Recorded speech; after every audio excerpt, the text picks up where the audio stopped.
We are back here now out on the Fox 61 patio. We're talking about spring. Spring has sprung. If the blooms haven't popped in your yard just yet, they are no doubt going to be happening very soon.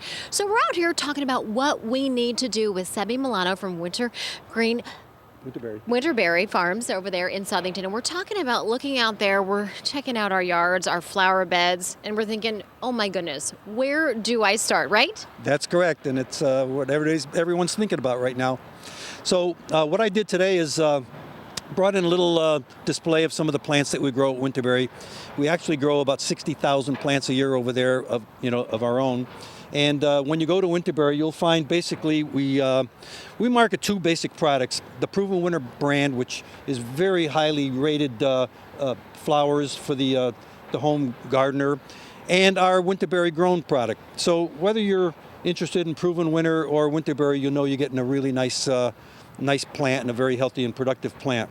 All right, now talking about plants, which ones should go first? I know there's an order. Certain things can't go in too soon. So what's the best rule of thumb? Right now you should be thinking about cole crops, which are basically the broccolis, the lettuces, the cabbages, the Brussels sprouts. And peas actually should have been in quite a while ago because my peas are up that high in the garden already. So those kind of crops could take this kind of weather. In fact, they prefer it, and that's where you'd want to start.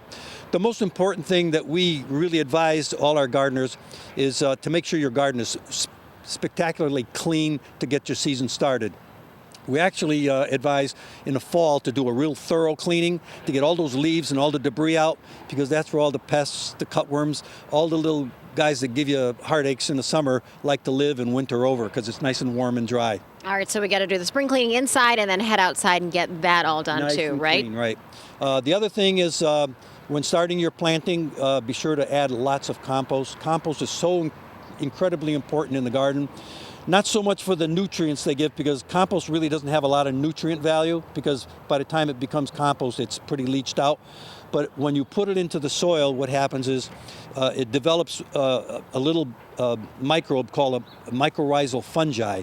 And those little guys, as they're traversing through the soil, have enzymes that they secrete from their bodies that actually break down nutrients in the soil and make it more readily available to the plant. So it makes your plants healthier. So lots of compost, whether it's a flower garden or a vegetable garden. And then what about fertilizer or any extra plant food? Well, supplemental fertilizer as a side dressing is always important, because when these plants are working and producing flowers and producing vegetables, they're using a lot of energy.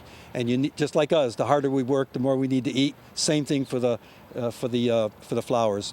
And I might mention one thing: if we have listeners that are interested in vegetable gardening, on May 6th and May 27th, we actually have two classes of vegetable gardening at our nursery, and we call it Veggie Gardening 101. So we give an hour and a half to 2 hours of nothing but tips on how to have the best garden ever. And you could just call Winterberry Gardens and ask for the garden center, and they'll lock you in, and you could apply that way and join us for a couple of weeks of veggie gardening. That sounds perfect for the beginning gardeners like myself. We need a little bit of extra help. And then also, Winterberry, you're always so helpful if you've got any questions. What needs full sun, partial sun, where's the best location? You've got all the answers, right? That's part of the program. That we talk about rotation of plants, which is succession gardening, crop rotation. We even teach you how to do garden plans, which help you get the most amount of production out of a small space. And we go on for an hour and a half of just gardening tips and information. And whether you're a neophyte or if you've been gardening all your life, you'll find something that you either used to do and forgot, or some useful information. All right, well, we're certainly thankful. Thanks so much, Sebi, for helping us out. Guys, back up to you.